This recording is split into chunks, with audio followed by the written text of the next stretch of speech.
Yun guys. Luto na yung aking tinulang isda. Yun. Yung aking mga anak ko, mga maarte, ayaw kumain ng gulay. Yun. Kanin na.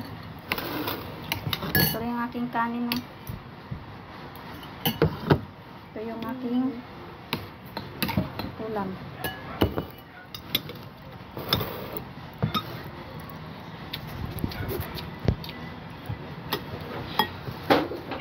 Sa susunod mahihingi na lang ako. Ano lasa? Hindi ko na lang. Sarap? Tama lang? Hindi malak? Hindi. Sana di ko na lang din sinabi yun. Hindi po na tuloy. Kuya, kumain ka na dito, kuya.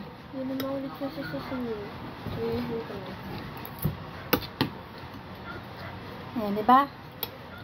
Sabaw ang hinahanap nyo. Ngayon may sabaw na, hindi kayo nagsisipagkain ng maayos. Borak. Kain tayo, guys. Borak.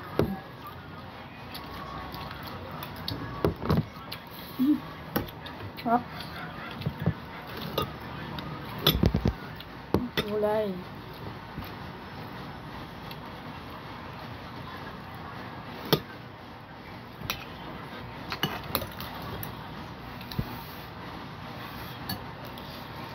Umili na lang ako kakain. Mamaya na. Pag mga ano. Wala.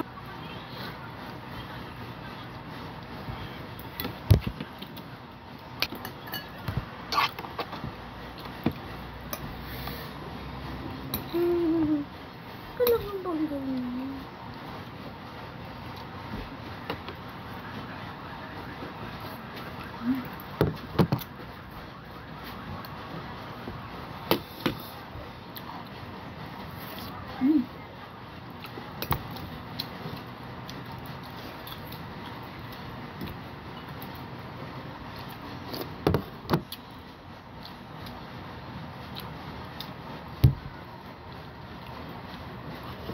Init.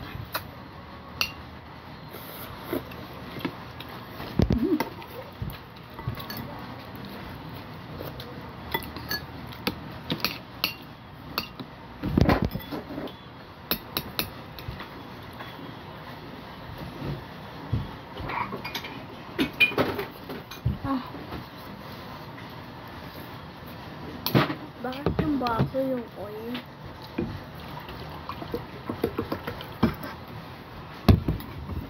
Gulay talaga yung hinahabol ko dito eh.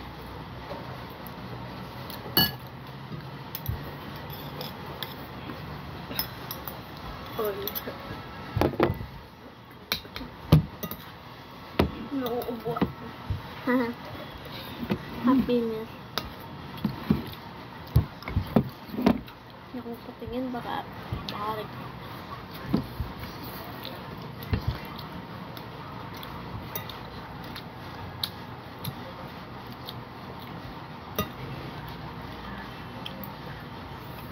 Kumain kayo ng gulay. Kaya kayo kulang sa ano eh. Hindi kayo kumakain ng gulay. Hindi nyo ba alam pampamatalino din yung gulay? Pang masustansya pa. Kahit din naman ako kumain ng gulay. Ay, kumain naman ako ng gulay. Hindi pa rin naman ako tatalino. Kasi nga puro ka cellphone. Natutuwa ba yun, be? Yung parang be, napakabal din ng buhay. Parang di ka sakitin.